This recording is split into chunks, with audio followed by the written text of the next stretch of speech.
লিওতে পা রেখেই ভাগ্য খুলে গেল ব্রাজিলের বিস্ময় বালক এনরিকের, যাকে নিয়ে একসময় পুরো সেলেসাও স্বপ্ন দেখেছিল। সেই এনরিক প্রথম ম্যাচেই গোল করে বুঝিয়ে দিল এই ছেলেটা আলাদা।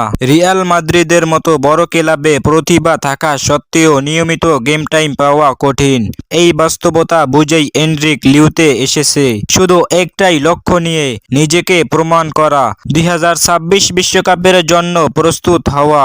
আর সেই সুযোগ সে নষ্ট করেনি। প্রথম ম্যাচেই গোল, মুভমেন্টে আত্মবিশ্বাস, বক্সের ভেতরে ভয়হীন সিদ্ধান্ত, সব মিলিয়ে এনরিক দেখিয়েছে সে শুধু ট্যালেন্ট নয়, সে এখন রেডি প্লেয়ার। এই গোলটা শুধু স্কোর শিটে নাম নয়, এটা একটা বার্তা।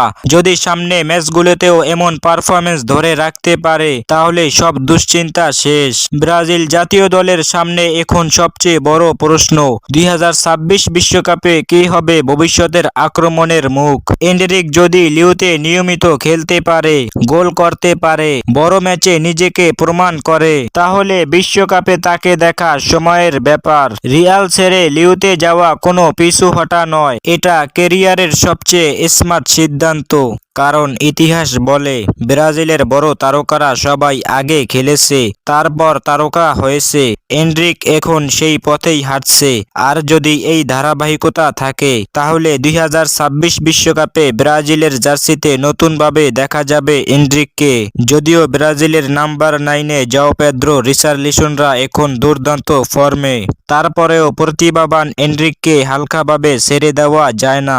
এই এনরিকের শুরুটা দেখে সকলেই বলেছিল এ ভবিষ্যতে রোনালদো, নাজারিও, পেলেদের মতো হবে।